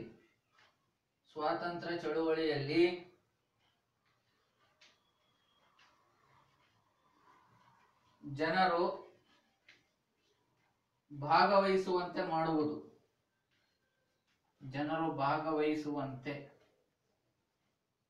ಮಾಡುವುದು. ಇಷ್ಟು ಈ ಎಲ್ಲ ಅಂಶಗಳು ಥಿಯೋಸಾಫಿಕಲ್ ಸೊಸೈಟಿಯ ನೇತಾರರಾದಂತಹ ಆನಿ ಬೆಸೆಂಟ್ ರವರ ಬೋಧನೆಗಳು ಅಥವಾ ಥಿಯೋಸಾಫಿಕಲ್ ಸೊಸೈಟಿಯ ಬೋಧನೆಗಳು ವಿದ್ಯಾರ್ಥಿಗಳೇ. ಇನ್ನು ನೆಕ್ಸ್ಟ್ ಇಷ್ಟೆಲ್ಲ ಬರ್ಕೊಂಡಾದ್ಮೇಲೆ ನೀವು ಮುಂದಿನ ಸಮಾಜ ಸುಧಾರಕರು ಯಾರಪ್ಪ ಅಂದ್ರೆ ಶ್ರೀ ನಾರಾಯಣ ಗುರು ಅವ್ರ ಬಗ್ಗೆ ತಿಳ್ಕೊಳ್ಳೋಣ.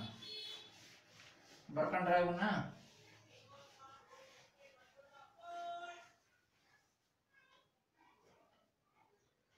ನೋಡಿ ವಿದ್ಯಾರ್ಥಿಗಳೇ, ಇಲ್ಲಿವರೆಗೂ ನಾವೇನು ತಿಳ್ಕೊಂಡಿದೀವಿ ಆನಿ ಬೆಸೆಂಟ್ ಅವರ ಒಂದು ಭಾವಚಿತ್ರನ ನಾನು ನಿಮಗೆ ಈ ಸಂದರ್ಭದಲ್ಲಿ ತೋರಿಸ್ತೀನಿ, ಅದನ್ನ ಗಮನಿಸಬೇಕಾಗುತ್ತೆ.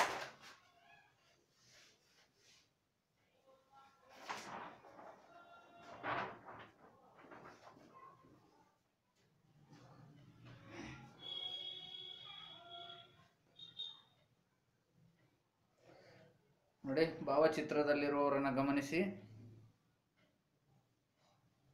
ಯಾರಿವರು? ಆನಿ ಬೆಸೆಂಟ್. ಯಾವ ದೇಶದ ಮಹಿಳೆ? ಐರ್ಲೆಂಡ್ ದೇಶದ ಮಹಿಳೆ. ಇಲ್ಲಿ ಭಾರತದಲ್ಲಿ ಬಂದು ಯಾವ ಒಂದು ಸಮಾಜಕ್ಕೆ ಸೇರಿ ಹೆಚ್ಚು ಪ್ರಸಿದ್ಧಿಯಾಗಿದ್ದಾರೆ? ಬ್ರಹ್ಮವಿದ್ಯಾ ಸಮಾಜ ಅಂದ್ರೆ ಥಿಯೋಸಾಫಿಕಲ್ ಸೊಸೈಟಿ. ಇನ್ನ ಮುಂದಿನವರು ಈ ಭಾವಚಿತ್ರವನ್ನು ಗಮನಿಸಿ.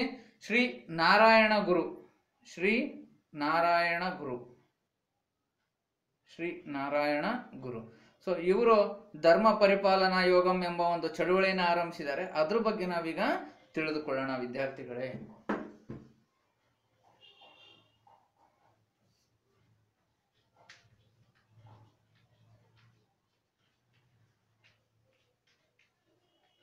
ಯಾವ ಚಳುವಳಿಯನ್ನ? ಧರ್ಮ ಪರಿಪಾಲನಾ ಯೋಗಂ. ಧರ್ಮ ಪರಿಪಾಲನಾ ಯೋಗಂ.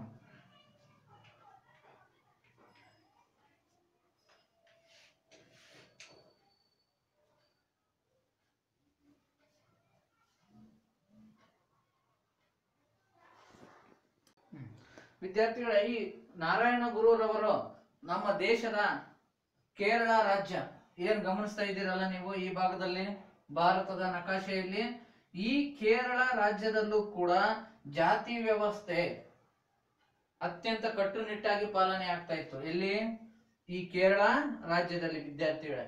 ಈ ಕೇರಳ ರಾಜ್ಯದಲ್ಲಿಯೂ ಇಲ್ಲಿ ಹಿಳವು ಎಂಬತಕ್ಕಂಥ ಕೇರಳ ರಾಜ್ಯದಲ್ಲಿ ಇಲ್ಲಿ ಹಿಳವು ಎಂಬ ಊರಲ್ಲಿ ಜನಿಸಿರ್ತಕ್ಕಂತಹ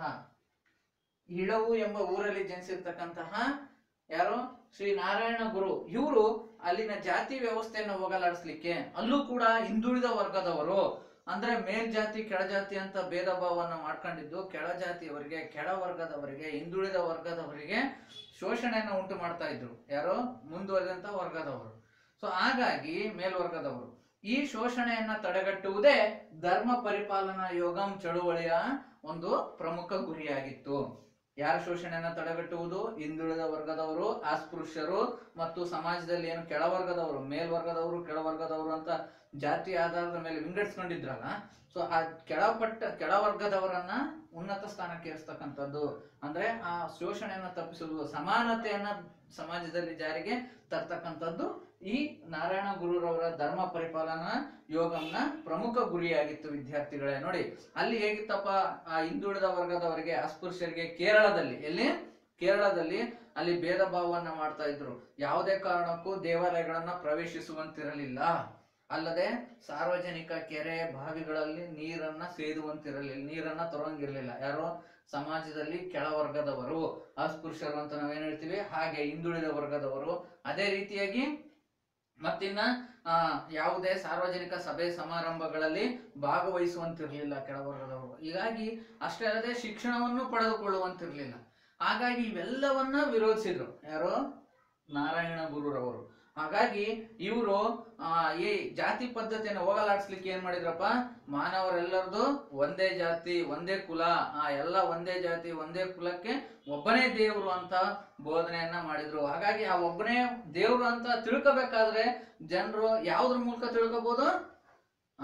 ತಮ್ಮ ಜ್ಞಾನದ ಮೂಲಕ ತಿಳ್ಕೊಳ್ಬಹುದು. ಆ ಜ್ಞಾನವನ್ನ ಪಡ್ಕೋಬೇಕು, ಅಜ್ಞಾನವನ್ನ ತೊಡೆದು ಹಾಕಬೇಕು.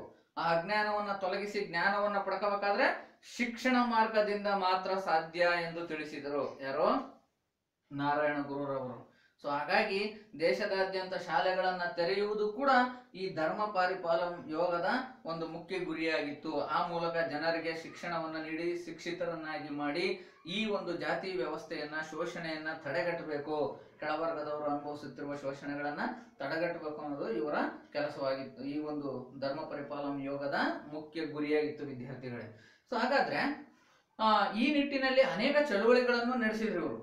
ನೋಡಿ, ವೈಕಂ ದೇವಾಲಯ ಚಳುವಳಿ ಅಂತ, ವೈಕಂನಲ್ಲಿ ಒಂದು ಶಿವ ದೇವಾಲಯವನ್ನ ಪ್ರವೇಶಿಸಲಿಕ್ಕೆ ಅಸ್ಪೃಶ್ಯರು ಅಂದ್ರೆ ಸಮಾಜದ ಕೆಳವರ್ಗದವರು ಏನಿದ್ರು ಅವರಿಗೆ ಈ ಒಂದು ದೇವಾಲಯವನ್ನ ಪ್ರವೇಶಿಸಬೇಕು ಅಂತ ಅಂದ್ಬಿಟ್ಟು ಅವ್ರು ಏನ್ ಮಾಡಿದ್ರು, ಚಳುವಳಿಗಳನ್ನ ನಡೆಸಿದ್ರು. ವೈಕಂ ಚಳುವಳಿ, ಅದೇ ಶಿವ ದೇವಾಲಯ ಅಲ್ಲಿ ಇರ್ತಕ್ಕಂಥದ್ದು ವೈಕಂನಲ್ಲಿ, ಕೇರಳದಲ್ಲಿ. ಸೊ ಇದಕ್ಕೆ ನೋಡಿ ಮಹಾತ್ಮ ಗಾಂಧೀಜಿಯವರು ಭಾಗವಹಿಸಿದ್ರು ಇವರೊಂದಿಗೆ, ನಾರಾಯಣ ಗುರುರವರೊಂದಿಗೆ. ಅದೇ ರೀತಿಯಾಗಿ ಮುಂದೆ ಪೆರಿಯಾರ್ ಎಂಬತಕ್ಕಂಥ ಸಮಾಜ ಸುಧಾರಕರು ಬರ್ತಾರೆ, ರಾಮಸ್ವಾಮಿ ನಾಯರ್ ಅಂತ. ಆ ಪೆರಿಯಾರ್, ಮಹಾತ್ಮ ಗಾಂಧೀಜಿ ಅವರು ಇವರೆಲ್ಲರೂ ಸೇರಿ ಆ ಚಳುವಳಿಯನ್ನ ಯಶಸ್ವಿಗೊಳಿಸ್ತಾರೆ. ಆ ಮೂಲಕ ಜಾತಿ ಪದ್ಧತಿಯನ್ನ ಭಾರತೀಯ ಸಮಾಜದಿಂದ ತೊಲಗಿಸ್ಲಿಕ್ಕೆ ಪ್ರಯತ್ನವನ್ನ ಪಡ್ತಾರೆ ವಿದ್ಯಾರ್ಥಿಗಳು. ಹಾಗಾಗಿ ನಾರಾಯಣ ಗುರುರವರು ಕೂಡ ಸಮಾಜದಲ್ಲಿ ಯಾವ ಒಂದು ಸಾಮಾಜಿಕ ಸಮಸ್ಯೆ ವಿರುದ್ಧ ಹೋರಾಟವನ್ನ ನಡೆಸ್ತಾರೆ, ಜಾತಿ ಪದ್ಧತಿ ಅಲ್ವಾ. ಸೊ ಇಷ್ಟು ಬೋಧನೆಗಳನ್ನ ನೀವು ಬರ್ಕೋಬೇಕಾಗ್ತದೆ ವಿದ್ಯಾರ್ಥಿಗಳೇ. ನಾರಾಯಣ ಗುರುರವರ ಬೋಧನೆಗಳೇನು ಅಥವಾ ಧರ್ಮ ಪರಿಪಾಲನಾ ಯೋಗದ ಪ್ರಮುಖ ಗುರಿಗಳು ಏನು? ಫಸ್ಟ್ ಪಾಯಿಂಟ್,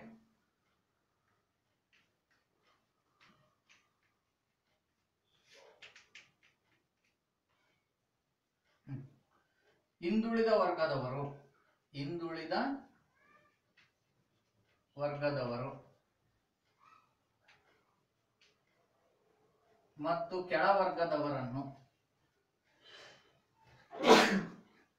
ಮತ್ತು ಕೆಳವರ್ಗದವರನ್ನು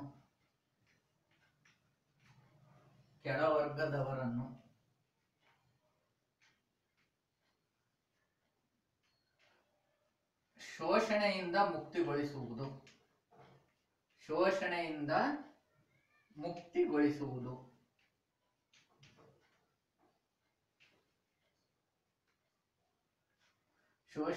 ಮುಕ್ತಿಗೊಳಿಸುವುದು.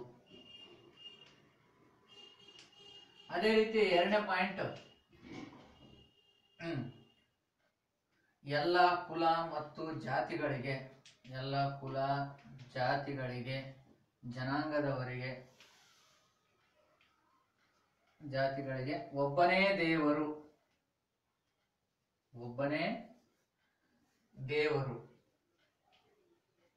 ಎಂದು ತಿಳಿಯುವುದು.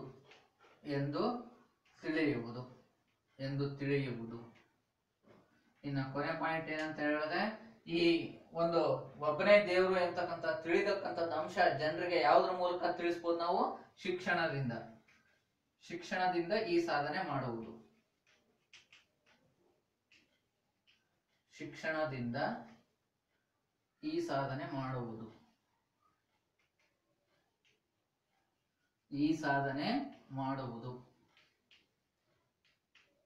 ಮತ್ತೆ ಶಾಲೆಗಳನ್ನ, ದೇವಾಲಯಗಳನ್ನ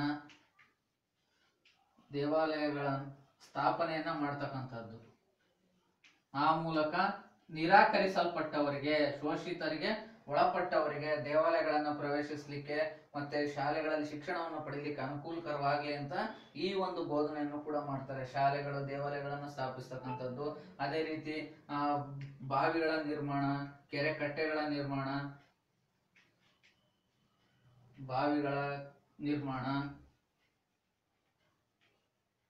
ಸೊ ಹೀಗೆ ಇಷ್ಟೆಲ್ಲ ಬೋಧನೆಗಳನ್ನ ಮಾಡಿ ಸಮಾಜದಲ್ಲಿ ಕೆಳವರ್ಗದವರಿಗೆ, ತುಳಿತಕ್ಕೆ ಒಳಪಟ್ಟಂತ ವರ್ಗದವರಿಗೆ ಸಾಮಾಜಿಕ ನ್ಯಾಯವನ್ನ ದೊರಕಿಸಲು ಹೋರಾಟವನ್ನ ಮಾಡಿದರೆ. ತಮ್ಮ ಪರಿಪಾಲನಾ ಯೋಗಂ ಎಂಬತಕ್ಕಂಥ ಒಂದು ಚಳವಳಿಯನ್ನ ನಡೆಸುವುದರ ಮೂಲಕ ಇವರ ಒಂದು ಕಾಲದಲ್ಲಿ ನಡೆದಂತ ಪ್ರಮುಖ ಚಳವಳಿ ಯಾವುದು?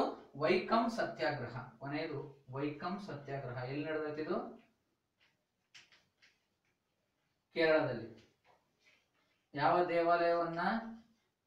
ಶಿವ ದೇವಾಲಯವನ್ನ ಪ್ರವೇಶಿಸುತ್ತೆ. ಶಿವ ದೇವಾಲಯದ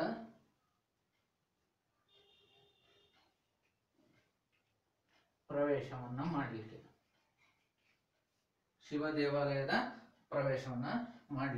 ಸೊ ಇದರಲ್ಲಿ ಯಾರ್ಯಾರು ಭಾಗವಹಿಸಿದ್ರು? ನಾರಾಯಣ ಗುರು ಅವರ ಜೊತೆಗೆ ಪೆರಿಯಾರ್ ಮತ್ತು ಮಹಾತ್ಮ ಗಾಂಧೀಜಿ ಅವರು ಭಾಗವಹಿಸಿದ್ರು.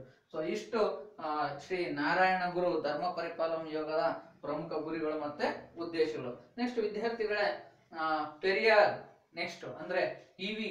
ರಾಮಸ್ವಾಮಿ ನಾಯರ್ ಇವರ ಈ ಒಂದು ಬೋಧನೆಗಳ, ಸಮಾಜ ಸುಧಾರಕರ ಇವರ ಬೋಧನೆಗಳನ್ನು ನಾವು ತಿಳ್ಕೊಳ್ಳೋಣ. ಈ ಪಾಯಿಂಟ್ಸ್ ಎಲ್ಲ ಬರ್ಕೋಬೇಕಾಗ್ತದೆ ವಿದ್ಯಾರ್ಥಿಗಳೇ.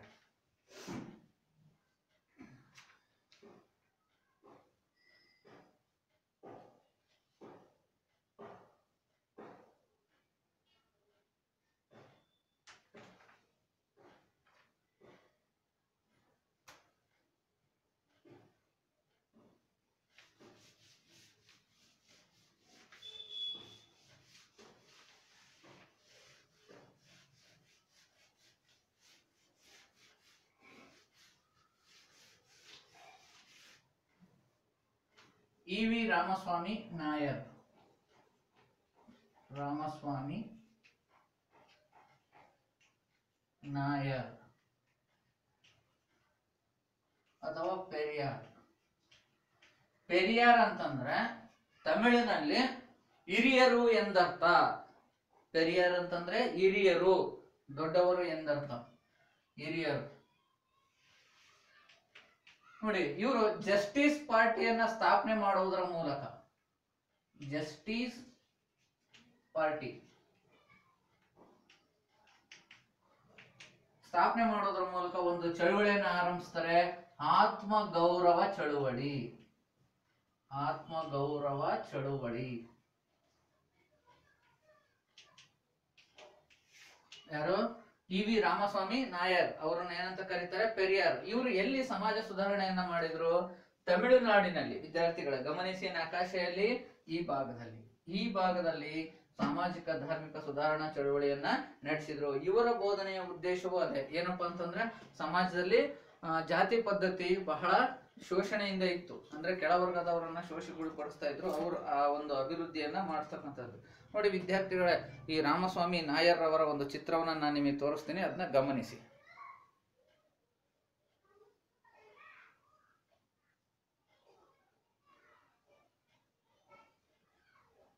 ಗಮನಿಸಿದ್ರಲ್ಲ, ಇವರು ಇ.ವಿ. ರಾಮಸ್ವಾಮಿ ನಾಯರ್ ಎಂಬತಕ್ಕಂಥವ್ರು. ಇವ್ರನ್ನ ಎಲ್ಲರೂ ಪ್ರೀತಿಯಿಂದ ಏನಂತ ಕರಿತಾ ಇದ್ರು? ಪೆರಿಯಾರ್ ಅಂತ ಕರಿತಾ ಇದ್ರು.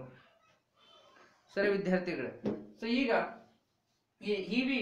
ರಾಮಸ್ವಾಮಿ ಅಯ್ಯರ್ ಅವರ ಬೋಧನೆಗಳೇನು ಅಂತ ನಾವೀಗ ತಿಳಿದುಕೊಳ್ಳೋಣ. ನೋಡಿ, ಈ ಇ.ವಿ. ರಾಮಸ್ವಾಮಿ ಅಯ್ಯರ್ ಅವರು ಬ್ರಾಹ್ಮಣೇತರ ವರ್ಗದವರು, ಸಮಾಜದ ಕೆಳವರ್ಗದವರ ಪರವಾಗಿ ಹೋರಾಟವನ್ನ ನಡೆಸಿರ್ತಕ್ಕಂಥವ್ರು, ಬ್ರಾಹ್ಮಣೇತರ ಚಳುವಳಿಯನ್ನು ನಡೆಸ್ತಕ್ಕಂಥವ್ರು. ಇಡೀ ನಮ್ಮ ಭಾರತದಲ್ಲಿ ಈ ಬ್ರಾಹ್ಮಣೇತರ ವರ್ಗದವರಿಗೆ ಎಲ್ಲ ಅವಕಾಶಗಳನ್ನ ದೊರಕಿಸ್ಕೊಡ್ಲಿಕ್ಕೆ ಹೋರಾಟವನ್ನ ಆರಂಭ ಮಾಡಿದ್ರು. ಅಂದ್ರೆ ಸರ್ಕಾರಿ ಸಂಸ್ಥೆಗಳಲ್ಲಿ ಸೇರ್ತಕ್ಕಂಥದ್ದಾಗಿರ್ಬೋದು, ಉನ್ನತ ಶಿಕ್ಷಣಕ್ಕಾಗಿ ಕಾಲೇಜುಗಳನ್ನ ಸೇರ್ತಕ್ಕಂಥದ್ದಾಗಿರ್ಬೋದು, ಶಿಕ್ಷಣವನ್ನ ಪಡೆಯೋದಕ್ಕೆ ಒಟ್ಟಾರೆಯಾಗಿ.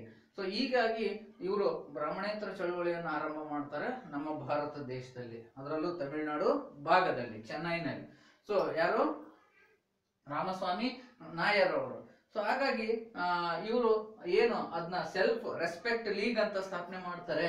ಅದನ್ನ ಆತ್ಮಗೌರವ ಚಳುವಳಿಗಾಗಿ ಅದನ್ನ ಸ್ಥಾಪನೆ ಮಾಡಿರ್ತಕ್ಕಂಥ. ಇವರು ಕಾಂಗ್ರೆಸ್ ಪಕ್ಷದಲ್ಲಿದ್ರು. ಮೊದಲು ಭಾರತದ ಸ್ವಾತಂತ್ರ್ಯಕ್ಕಾಗಿ ಹೋರಾಟವನ್ನ ಮಾಡ್ತಿದ್ದಂತ ರಾಷ್ಟ್ರೀಯ ಕಾಂಗ್ರೆಸ್ ಪಕ್ಷವನ್ನ ಸೇರ್ಕೊಂಡಿದ್ರು. ಅದನ್ನ ಬಿಟ್ಟು ಬಂದು ಸೆಲ್ಫ್ ರೆಸ್ಪೆಕ್ಟ್ ಲೀಗ್ ಮತ್ತು ಈ ಜಸ್ಟಿಸ್ ಪಾರ್ಟಿಯನ್ನ ಸ್ಥಾಪನೆ ಮಾಡುವುದರ ಮೂಲಕ ಇವ್ರು ಏನ್ ಮಾಡಿದ್ರು? ಭಾರತೀಯ ಸಮಾಜ ಧರ್ಮವನ್ನ ಸುಧಾರಿಸಲಿಕ್ಕೆ ಪ್ರಮುಖ ಪ್ರಯತ್ನವನ್ನ ಪಟ್ರು. ನೋಡಿ, ಸೊ ಇವ್ರು ಏನ್ ಮಾಡಿದ್ರಪ್ಪ ಅಂತಂದ್ರೆ ಏನು ನಮ್ಮ ಭಾರತೀಯ ಸಮಾಜದಲ್ಲಿ ಬ್ರಾಹ್ಮಣರನ್ನ ಮೇಲ್ವರ್ಗದವರು ಅಂತ ಕರೀತಾ ಇದ್ರು, ಇನ್ನುಳಿದಂತವ್ರನ್ನ ಕೆಳವರ್ಗದವರನ್ನ ಅಂತ ಕರೀತಾ ಇದ್ರು, ಬ್ರಾಹ್ಮಣ ಕ್ಷತ್ರಿಯ ಬಿಟ್ಟು ಉಳಿದವರನ್ನ.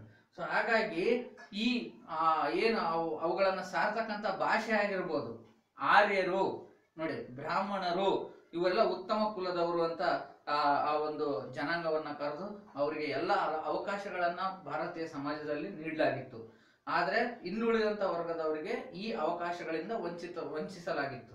ಅಂದ್ರೆ ಶಿಕ್ಷಣವನ್ನ ನೀಡ್ತಿರ್ಲಿಲ್ಲ, ಮತ್ತೆ ಉದ್ಯೋಗಗಳನ್ನ ನೀಡ್ತಿರ್ಲಿಲ್ಲ ಸರ್ಕಾರ ಸಂಸ್ಥೆಗಳಲ್ಲಿ. ಸೊ ಈ ಎಲ್ಲ ಅಂಶಗಳನ್ನ ತಿರಸ್ಕರಿಸಿದ್ರು. ಹಾಗಾಗಿ ನೋಡಿ, ಆ ರಾಮಾಯಣ ಕಾಲದಲ್ಲಿ ಬರ್ತಕ್ಕಂತಹ ರಾಮನನ್ನ ವೈದಿಕ ಕಾಲದ ವೈದಿಕ ದೇವರು ಅಂತಂದ್ಬಿಟ್ಟು ಅವರನ್ನ ದೂಷಿಸಿದ್ರು.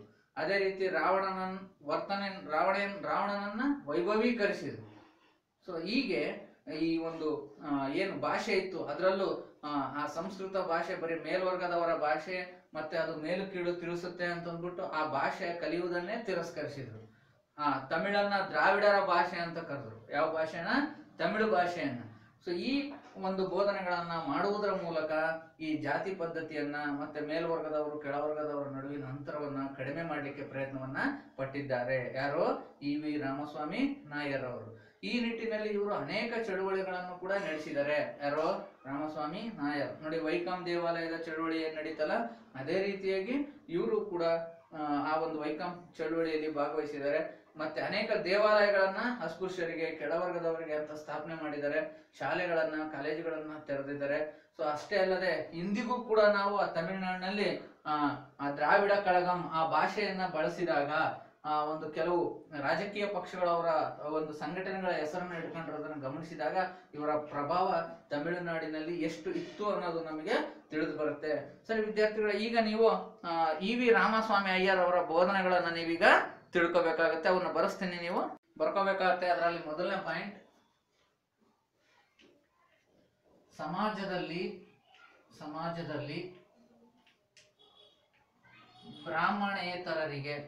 ಬ್ರಾಹ್ಮಣೇತರರಿಗೆ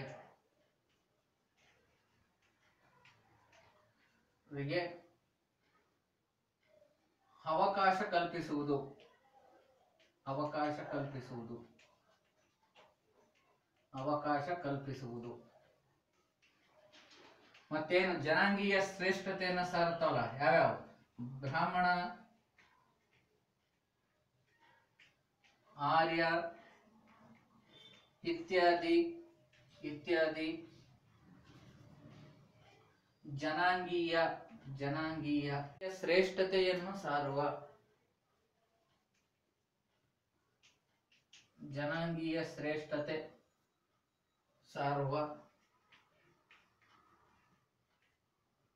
ಸೇರುವ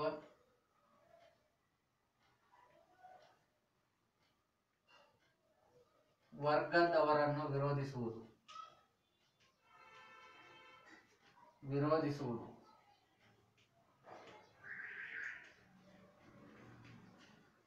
ವಿರೋಧಿಸುವುದು. ನೋಡಿ, ರಾಮಾಯಣದ ರಾವಣನ ಪರಂಪರೆಯನ್ನು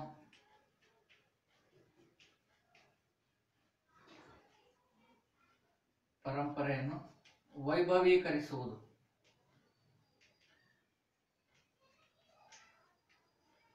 ವೈಭವೀಕರಣ ಮಾಡುವುದು. ಇನ್ನು ಸರ್ವಧರ್ಮ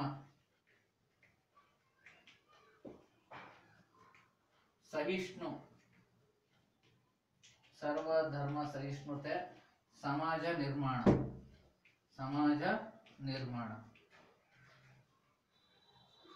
ಮಾಡತಕ್ಕಂಥದ್ದು.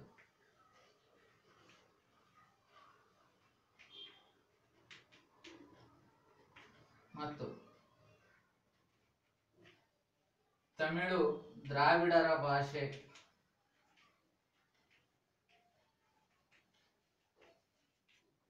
ಎಂದು ತಿಳಿಸಿದ್ದು. ತಮಿಳು ದ್ರಾವಿಡರ ಭಾಷೆ ಎಂದು ತಿಳಿಸಿದ್ದುದು. ನೆಕ್ಸ್ಟ್, ಅಸ್ಪೃಶ್ಯರಿಗೆ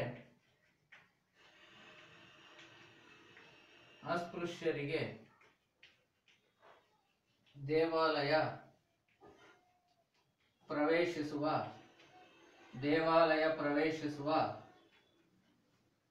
ಹಕ್ಕು ಕಲ್ಪಿಸುವುದು.